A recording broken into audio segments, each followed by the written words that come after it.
Hola mis amados hermanos, qué gusto, una bendición poder llegar hasta ustedes otra vez tratando de culminar este estudio sobre el pecado, su práctica y tratamiento. Espero que no les haya cansado y que hayan podido entenderlo y a la vez ponerlo por obra, ponerlo en práctica. Es mi deseo, mi anhelo de mi corazón y el de Dios, y es luchar para que todos podamos estar en la presencia de Dios, que no sea en vano el sacrificio aquí en la tierra.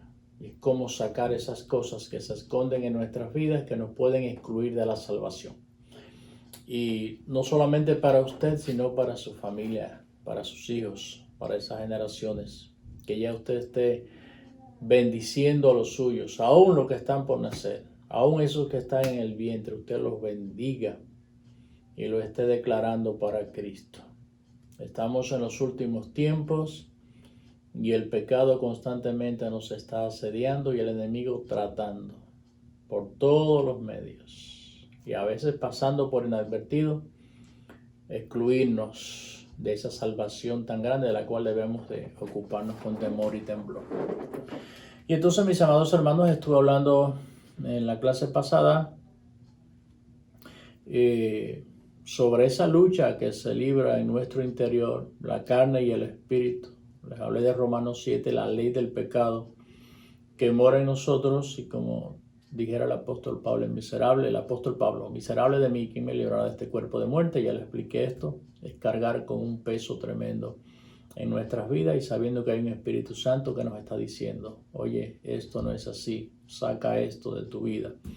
Muy bien, y esto pues ya se lo he explicado, esa inmunidad espiritual que necesitamos, lo expliqué en términos médicos, que es en cuanto a la inmunidad física, cuando entra un germen o una enfermedad infecciosa, esa lucha que se libra internamente en nuestros cuerpos, y si esa inmunidad es buena, es fuerte, pues va a repeler, va a sacar la enfermedad y no va a poder hacer nido o estacionarse en nuestros cuerpos. Y así mismo debe ser en el ámbito espiritual. Cuando vienen esas cosas negativas, viene el pecado, pues tener la fortaleza suficiente, la inmunidad espiritual suficiente para poderlo sacar de nuestras vidas, mis amados hermanos. Y entonces, si ya esto se viene a alojar como una enfermedad, se aloja en el cuerpo, van a haber síntomas externos y va a haber que hacer otro tipo de cura. La mejor medicina que hay es la preventiva. Recuerde esto, la mejor medicina que hay es la preventiva, porque ya la curativa va a costar dolor. Y recuerde que no todos los medicamentos saben a caramelo. No toda disciplina, y lo dice la Biblia, que al presente la disciplina no parece causa de gozo. A nadie le gusta que le disciplinen, pero esto es muy importante y lo vamos a ver a través de la palabra de Dios. Y si estas cosas las alojamos en el corazón, por supuesto vamos a pasar a un estado de pecado mucho peor. Y hay algo aquí que debemos de tener en cuenta, y es saber diferenciar lo que es tentación y lo que es prueba. Aquí se lo tengo en la pizarra. Lo que es la prueba y lo que es la tentación, basado en Santiago 1. Santiago capítulo 1, los versículos 2 al 4 y los versículos 12 al 14. Y le voy a estar explicando por qué que a veces nosotros, decimos, oye hermano, estoy pasando por una prueba terrible, oiga, prueba tras prueba. Y a veces no es prueba. A veces es disciplina, o a veces estamos cosechando lo que hemos sembrado, mis amados hermanos. Debemos saber diferenciar esas cosas, porque recuerde, Dios no puede ser burlado, como nos dice allí en Gálatas 6:7. Dios no puede ser burlado. Lo que el hombre sembrare, eso por supuesto va a cosechar. Y hay una justa retribución para aquel que hace mal. Entonces no podemos llamarle prueba. La prueba tiene un propósito, y es la que le voy a estar explicando. Bien, la prueba va a consistir en una dificultad. Míralo aquí. Número 1, la prueba va a consistir en una dificultad, pero la tentación va a consistir en una facilidad. Vamos allí a Santiago capítulo 1. Santiago capítulo 1, versículo 2 al 4. Santiago 1, 2 al 4 dice: hermanos míos, tened por sumo gozo cuando os halléis en diversas pruebas. Fíjese bien. Oiga, qué prueba y gozo. Bueno, vamos a ver. Hermanos míos, tened por sumo gozo cuando os halléis en diversas pruebas, sabiendo que la prueba de vuestra fe produce paciencia. Mas tenga la paciencia su obra completa para que seáis perfectos y cabales sin que os falte cosa alguna. Fíjense, ya estos versículos me dicen algo muy importante. Vamos a los versículos 12 al 14. Leímos ahorita, vamos a leerlo de nuevo, en la clase anterior, perdón. Dice 12 al 14, bienaventurado el varón que soporta la tentación, porque cuando haya resistido la prueba recibirá la corona de la vida que Dios ha prometido a los que le aman.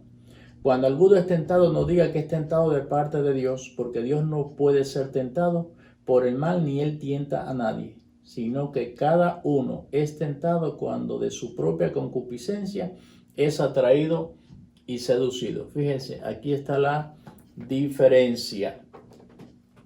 Aquí está la diferencia de las dos. Yo le pido que usted lea bien estos versículos en su casa. No nos va a dar el tiempo para explicarle muchas cosas, pero sí la idea central es que quise sacarle la diferencia de las dos cosas y se le estoy ilustrando en la pizarra. Usted lo puede copiar en su casa y a la vez luego estudiarlo, basado en estos versículos de Santiago 1, 2 al 4 y 12 al 14.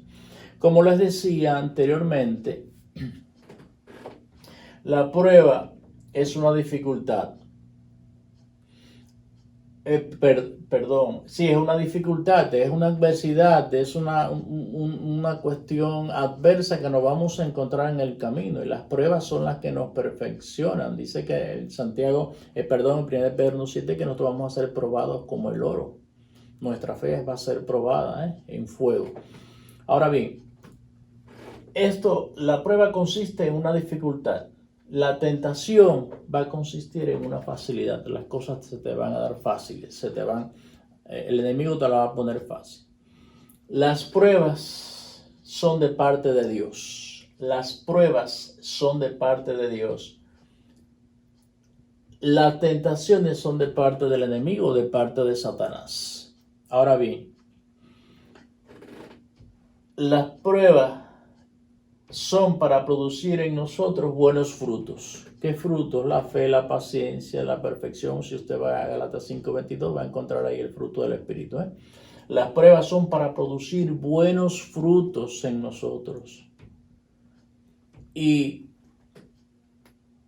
entonces la tentación es para sacar los malos frutos, para sacar a la luz, para entonces nosotros proyectar lo malo que podemos tener o lo malo que queremos hacer. ¿Ve? La prueba es para producir buenos frutos y la tentación es para sacar malos frutos de nosotros. Ahora bien, las pruebas debemos de recibirlas con gozo. Estoy hablando Santiago 1, 2 al 4 y 2 al 14 y 2 al 14 del mismo capítulo 1. Las pruebas son para recibirlas con gozo porque vienen de parte de Dios. Y cuando Él lo hace con un propósito, y es porque nos ama. Pero la tentación nosotros debemos de resistirlas. Vuelvo a leerle estos versículos 2 al 4. Hermanos míos, tened por sumo gozo cuando os halléis en diversas pruebas. Gozo. ¿Ve? Versículo 1. Sabiendo que la prueba de vuestra fe produce paciencia, producir buenos frutos. Y ahora el 2 al 14 dice: bienaventurado el varón, feliz, dichoso. Muchas veces el varón que soporta, habla de resistir la tentación, porque cuando hayas resistido, mis amados hermanos, cuando hayas resistido la prueba, recibirá la corona de vida que Dios ha preparado a los que le aman. Qué bendición, ¿verdad? Entonces, tenga muy pendiente estas dos cosas. Una cosa es prueba y otra es tentación. ¿Qué es prueba? Cópielo en su casa para que usted lo tenga bien seguro, basado en estos versículos bíblicos que le he hablado de la palabra de Dios. Ahora bien, aquí le quise a grandes rasgos. Podemos hablar mucho de esto. Puedo ilustrarle muchas cosas más también al respecto, pero el tiempo apremia y queremos ya estar culminando este estudio del pecado. ¿Cómo surge una pregunta? ¿Cómo debe la iglesia tratar con el pecado?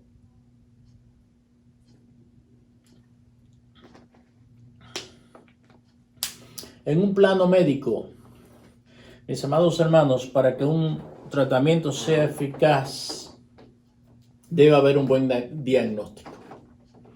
Algo muy importante. El pecado debe llamársele por su nombre y ser específico y, por supuesto, como la Biblia lo demanda, se debe ser en cuanto a cómo tratar el pecado. En el plano médico, como les decía, un tratamiento es eficaz cuando hay un buen diagnóstico. Cuando hay un diagnóstico claro, mis amados hermanos, se abren puertas para un buen tratamiento, para un tratamiento eficaz. A veces usted va al médico y dice, bueno, esto es tal cosa, sin hacerle un estudio, le manda un tratamiento, le manda tabletas, esto, aquello, usted lo toma y viene a ser peor. Pero si el médico le dice a usted, tiene tal o más cual enfermedad o diagnóstico, ya hay un medicamento específico para ese diagnóstico. Entonces, en el plano médico, para que el tratamiento sea eficaz, debe haber un buen diagnóstico. Y debemos de diagnosticar bien el pecado y saber cómo vamos a tratar con el pecado. El cristiano, estoy hablando de cristianos maduros, el cristiano debe estar consciente que todo acto pecaminoso necesita disciplina, necesita amonestación, necesita reprensión, necesita limitación. Y bíblicamente, y esto conozco de muchos casos que hemos tenido que hacer aún expulsarlo de la iglesia porque está dañando ya en lo colectivo el testimonio de la iglesia. Y esto es algo muy fuerte, pero está amparado por la palabra de Dios. Y les digo algo, como les hablaba del corazón y de aquello que se incuba, aquello que viene a tomar el lugar en nuestras vidas, la persona no es pecadora desde que el pecado salió a la luz, es desde que lo incubó en el corazón. Recuérdese, Jesús fue claro, explícito en sus enseñanzas al respecto. Y esta persona, por supuesto, lo incubó en su corazón, como dice Santiago, llega la preñez de esa situación y un momento tiene que dar a luz al pecado. Y por supuesto, si la persona no hace los arreglos pertinentes, resiste la prueba o la tentación, teniendo las advertencias en la palabra de Dios, teniendo las advertencias como personas te la pueden dar por la palabra de Dios, como lo estoy haciendo yo en este momento, a favor suyo, a favor mío, porque esto es para todos. Por supuesto, vamos a sufrir las consecuencias, pero todo cristiano debe saber que el pecado necesita amonestación, reprensión, disciplina, limitación. Dios tiene maneras de obrar con el pecador. Y a veces vemos y pensamos que es duro, es difícil, pero es que Dios permite que se haga manifiesto el pecado. Fíjense, Dios permite que lo oculto que hay en el corazón se haga manifiesto para que la persona sea disciplinada y se arrepienta y se salve. Es decir, es una oportunidad que estamos viendo, porque si nos sorprende la muerte o la venida del Señor, nos podemos quedar. Tristemente, nuestra familia está pasando un momento muy difícil. Antes de ayer, un sobrino mío, hijo de mi hermano que es pastor, vicesuperintendente de la Asamblea de Dios en la parte oriental en Cuba, 34 años sirviendo al Señor, muere de un infarto. Nuestra familia está pasando un momento duro y difícil, pero el Señor lo preparó. La noche, antes de morir, fue invitado a predicar a una iglesia, dio escuela dominical y culto. Y esa misma madrugada el Señor se lo llevó a su presencia. Sus padres, mi hermano, están muy devastados, muy devastados. pero el Señor lo preparó. Y esto es muy importante. Nacido en una cuna de una familia pastoral, eso no le garantizaba la salvación. El Señor lo preparó y se lo confirmó a mi hermano por la palabra de Dios. Y se lo confirmó con este versículo que se lo voy a leer, por cierto, en Juan capítulo 10. Juan capítulo 10. Versículo 28. Y yo les doy vida eterna, y no perecerán jamás, ni nadie las arrebatará de mi mano. Yo les doy vida eterna, dice el Señor, y no perecerán jamás. Me habla de una vida interminable, ni nadie las arrebatará de mi mano. El Señor lo preparó. Y luego le confirmó a mi hermano a través, hablando con el Señor, y hubo alguien de lejos que vino y le dijo: el Señor dice esto. ¿Estás seguro en la presencia de Dios? Es muy triste. Y salir a la luz algún pecado y demás y que tengan que disciplinarnos, esto es una oportunidad que Dios nos está dando. Y te estoy hablando a través de este medio. Yo sé que hay muchas personas que lo pueden escuchar y por favor compártelo con otros y por los medios que puedas, que otros lo puedan ver. Yo recuerdo una historia que leí de un hombre aquí en esta nación que por más de 20 años estuvo huyendo y aún tomando nombres e identidades falsas porque cometió un desfalco en una compañía de mucho dinero y andaba huyendo, y en una ocasión después de los 20 años lo agarraron entrando a un motel, y cuando estaba esta persona en el juicio dijo el juez: si hay alguien que se debe sentir contento, feliz y con una carga muy grande que le han quitado encima, es usted. Le dijo al acusado, porque ya esa situación que usted tenía, ese peso, ha sido descubierto, ha sido sacado a la luz. Y es una realidad. Cuando realmente esas cosas las sacamos o Dios permite que exploten, que salgan fuera, mírelo como una oportunidad, porque es que la disciplina al principio no parece causa de gozo, pero después tiene los resultados, lo dice allí en Hebreos. Y esto, mis amados hermanos, es bueno.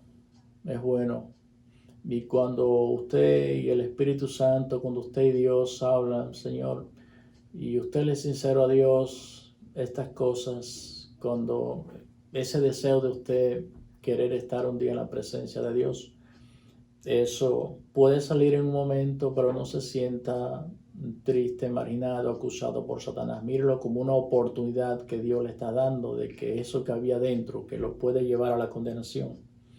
Porque hay personas que sus pecados quedan ocultos, pero al final van al lugar de condenación, tristemente. Piensen esto, porque salir a la luz, un acto de pecado, es un acto de misericordia. Sale el acto de pecado, pero mírelo como un acto de misericordia de Dios. Y esto significa que Dios te ama y que Dios te está ofreciendo una segunda oportunidad, mi amado hermano, mi hermana. Son oportunidades que Dios nos está dando. Dice el Salmo 94, Salmo 94, versículos 12 y 13. Salmo 94, 12 y 13. Bienaventurado el hombre a quien tú, Jehová, corriges y en tu ley lo instruyes. Feliz, dichoso a quien tú, oh Dios, corriges, disciplinas. Y dice el otro versículo, para hacerle descansar en los días de aflicción, en tanto que para impío se cava el hoyo. Es feliz y es dichoso. Si hay algo en ti que realmente te esté molestando, te esté dañando, o creas que te pueda excluir de tu salvación, de la salvación, de ese tiempo eterno, interminable que vamos a tener con el Señor, trata de sacarlo. O acercarte a alguien maduro, a tu pastor, o a alguien que entienda que tiene la madurez y el testimonio necesario y le diga, te pongas de acuerdo, ores a Dios. Le diga, yo quiero que ores por mí porque... Y a veces no es necesario ser específico a esa persona. Tengo esto, yo quiero sacar esto de mi vida. Yo quiero que el Señor me perdone. Y recuerde algo muy importante en cuanto al pecado. No es decir, Señor, perdóname, perdóname. Dice la palabra de Dios allí en Primera de Juan, que si confesamos nuestros pecados, Él es fiel y justo para perdonar nuestros pecados. Fíjense, confesarlo, decir, Señor, perdóname, no, confesarlo, vomitarlo, sacarlo de nuestro interior. Y que dice 28:13 el proverbio, el que cubre su pecado no prosperará, más el que lo confiesa y se aparta alcanzará misericordia. No es decirle perdóname, perdóname, sino confesarlo. Recuerda estas dos citas bíblicas y te las voy a dar. Muy importante, quiero que lo tengas. Primero de Juan dice en primera epístola a San Juan 1:9, si confesamos nuestros pecados, Él es fiel y justo para perdonar nuestros pecados y limpiarnos de toda maldad. Si confesamos. Dice el 2:1 dice, hijitos míos, estas cosas he escrito para que no pequéis. Y si alguno hubiere pecado, abogado tenemos para con el Padre, a Jesucristo el justo. Pero recuerde, esto me está hablando de confesión. Primera de Juan 1:9. Voy a Proverbios 28:13, que nos dice la palabra de Dios.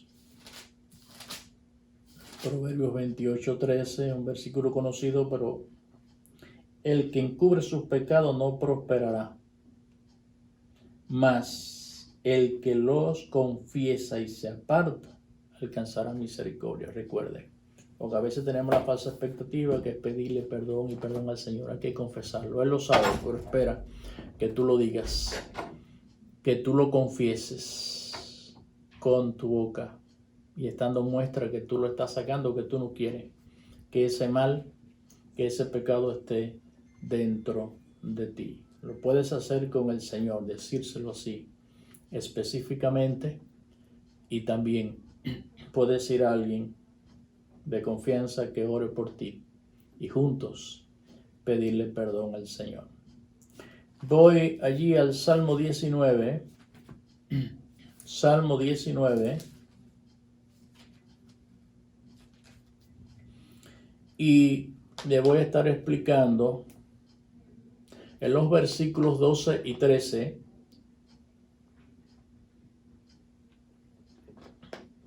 Salmo 19, los versículos 12 y 13. Dice así la palabra de Dios. ¿Quién podrá entender sus propios errores? Líbrame de los que me son ocultos. Preserva también a tu siervo de las soberbias, que no se enseñoreen de mí. Entonces seré íntegro y estaré limpio de gran rebelión. Y ya termina con el versículo 14. Sean gratos los dichos de mi boca y la meditación de mi corazón delante de ti, oh Jehová, roca mía y redentor mío. Me habla de cómo hablar de acuerdo a lo que hay en el corazón. Aquí en el Salmo 19, en estos versículos 12 y 13 vamos a encontrar 5 dimensiones o 5 niveles de pecado, progresivos del pecado. 5 niveles o 5 dimensiones progresivos del pecado. Versículo 12, primera parte, comienza con una interrogante, con una pregunta. ¿Quién podrá entender sus propios errores? Aquí estas son las cosas en nuestras vidas que son malas, pero aún no somos conscientes. Recuerde que estuvimos hablando del pecado inconsciente. Entonces no estamos conscientes de que son errores, no estamos agradando a Dios, pero Él a este nivel, cuando nos estamos haciendo la pregunta de esos errores, nosotros aquí a este nivel comenzamos a madurar. Comenzamos a madurar porque ya tú quieres agradar más a Dios y dices, aún me vas a librar de esos pecados ocultos o de esos errores que yo cometo que no sé que los cometo, a veces al expresarme o al pensar. Y entonces, ¿quién podrá entender sus propios errores? Entonces aquí a este nivel nosotros pecamos, hacemos cosas malas que a veces que no somos conscientes delante de Dios, pero que están malas. Y entonces aquí, por supuesto, no estamos agradando a Dios, pero Él nos da el tiempo para que nosotros maduremos. Ahora, la segunda parte del versículo 12 dice, líbrame de los que me son ocultos. Es aquí donde Dios comienza a tratar con nosotros personalmente. Y es aquí que Él comienza a tratar con esas cosas malas en nuestras vidas, aquellas que hemos ignorado, aquellas que hemos pasado ignorándolas.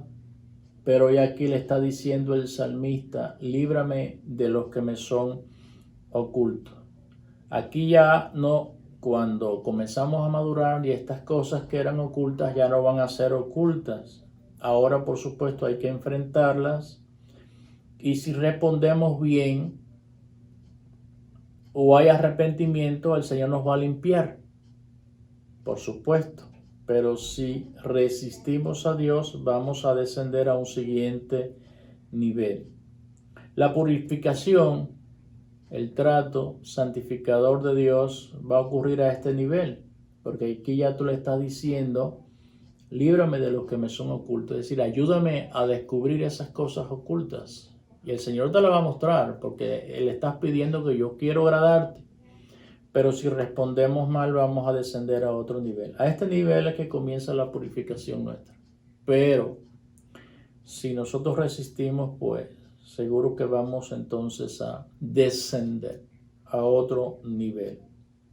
A veces consentimos cosas malas en nuestras vidas y no la queremos soltar. Pecados consentidos. A veces hay personas que vienen de un contexto familiar idólatra y la bisabuela por allá tuvo un ídolo.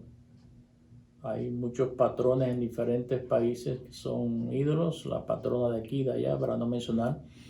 Y pues la viejita, la bisabuela o el bisabuelo dijo que no, que eso no quería y se lo pasó al hijo, el hijo al otro, viene el bisabuelo, el tatarabuelo, el bisabuelo, el abuelo, el padre, la madre, y cuando venimos a ver, nosotros venimos a Cristo y andamos con esa imagen hasta en una cartera o no sé dónde o en la casa. No la adoro, pero la tengo ahí como una reliquia porque fue de mi abuelita. Tengamos mucho cuidado con esto, porque a este nivel ya el Señor nos está diciendo, tú debes, hay cosas que tú no sabías, pero ya las sabes, y yo te lo estoy diciendo por la palabra de Dios.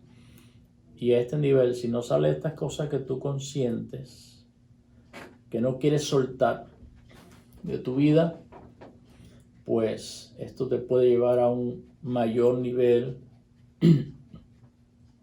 en tu vida espiritual descendente, no ascendente, sino descendentes. Dice en el versículo 13, la primera parte, preserva también a tu siervo de las soberbias. A este nivel ya el pecado no es secreto, ya hay soberbia en la persona. Es aquí donde comienza a hervir. Es aquí, es decir, comienzan las cosas a salir a la superficie. Cuando usted hierve una leche, usted va a ver que va a salir y va a venir una nata. Cuando usted hierve cualquier otra cosa, si hay cosas nocivas, van a salir a la superficie. Y así, y en Primera de Pedro 1:7 nos habla de que nosotros somos probados como el oro, con fuego. ¿Para qué? ¿Cómo se hace el oro? Para ser purificado, pues se pasa por fuego para sacar las impurezas, ¿ves? Y a este nivel, ya en cuanto a la soberbia, comienzan a salir las cosas a la superficie, el pecado queda expuesto, ha salido, y a este nivel hay tiempo todavía para purificarse. Pero si a este nivel nosotros no hacemos caso a lo que el Señor está haciendo en nosotros, ya hay un nivel peor. Y dice la segunda parte del versículo 13, que no se enseñoreen de mí. Ahora el pecado ha tomado control. Ahora el pecado nos controla. ¿Qué dice allí en Juan 8:34? Juan 8:34. Vamos a ver, Juan 8:34 dice la palabra de la siguiente manera. Jesús le respondió, de cierto os digo que todo aquel que hace pecado, esclavo es del pecado. Todo aquel que hace pecado, esclavo es del pecado. Y aquí la persona pues se hace esclavo. Ahora somos esclavos del pecado a este nivel y no solo necesitamos perdón, sino también liberación. Y solo queda un paso final hacia abajo. Aún el salmista le está diciendo aquí, dice que no se enseñoreen de mí, que el pecado no tome control en mi vida. Y si aquí yo no hago caso todavía, cuando el pecado sabemos que estamos en pecado, cuando el pecado ha venido a nuestras vidas, entonces viene un nivel peor. Dice, entonces seré íntegro y estaré limpio de gran rebelión. Aquí me está diciendo, seré inocente de gran rebelión. Si ahora soy inocente, ahora vivo una vida, tengo una mente reprobada. Ahora mi mente no es capaz de entender el mal que estoy haciendo y a este nivel estamos con una mente reprobada. Ahora somos contrarios a lo que Dios quiso que fuéramos y por supuesto reprobados, vamos a estar rechazados, no vamos a hacer actos para alcanzar lo que Dios quiere que nosotros seamos para Él. Gloria al Señor. Y recordemos siempre con la lectura que iniciamos estos estudios en Romanos 1:28 al 32, todas aquellas acciones de aquellas personas que hacen el mal y no solamente hacer el mal, sino que se deleitan en los que hacen el mal. Bien, mis amados hermanos, a grandes rasgos debemos de entender esto, que en estos tiempos es una necesidad. Recuerde siempre, el verdadero Hijo de Dios, el verdadero siervo de Dios da el alimento a su tiempo a las ovejas. Y he entendido, luego de orar y buscar este estudio para que le llegara la palabra de Dios a su casa, que es el tiempo de que nosotros nos estemos preparando. Se auguran, se vaticinan cosas difíciles para este país y pronto, inminente. No estoy hablando de profecías, cosas que se están viendo, se están sintiendo y no son cosas muy buenas. Que el Señor quiere. Ahora lo que falta es que nosotros querramos estar preparados, sacar de nuestras vidas muchas cosas que nos pueden excluir de la salvación. Podemos morir en un desastre natural, en una guerra, en una catástrofe. Podemos morir tristemente, como les explicaba del testimonio de mi sobrino. En un momento la vida se va, pero qué bueno que podamos entrar por las puertas del cielo. Piensen esto, porque a veces nos alarmamos cuando viene una situación, cuando viene una adversidad, cuando muere un ser querido, un familiar querido. Esto nos da muestra de que nosotros debemos estar preparados. Una cosa es convencido y otra es preparado. Por favor, hemos vivido convencidos mucho tiempo, como les he explicado varias veces. de que hay una vida eterna, de que Cristo viene, que es bueno ser cristiano, que hay una condenación, todas esas cosas. Juan el Bautista, cuando salió a predicar después de 400 años de silencio, que no se oía voz profética, voz de Dios, sale Juan el Bautista. Y en una ocasión, cuando oyeron que se estaba predicando la palabra después de 4 siglos, los fariseos, los saduceos, aquellos gente religiosa, que estaban convencidos de que había resurrección, que Dios es un Dios omnipotente, de que había muchas cosas a favor, vinieron a ver a Juan. ¿Qué está pasando? Y Juan le dijo, generación de víboras. Le dijo, hijos de víbora, pichones de víbora, camada de víboras. ¿Qué les hizo a ustedes huir de la ira venidera? Hagan frutos dignos de arrepentimiento. Los mandó a arrepentirse, porque aquella gente estaba convencida en su religión, la religión ciega, pero una relación con el Espíritu Santo, una relación con Jesucristo, nos hace estar despiertos a la realidad. La realidad es Dios y la obra del Espíritu Santo en nuestras vidas, para que nosotros cada día caminemos en pos de la santificación y todos los días subamos un peldaño hacia el cielo en fe y agradándole a Dios. No es lo mismo estar convencido que estar preparados. Y es tiempo de estar preparados porque pronto Cristo viene. Y termino con esta ilustración.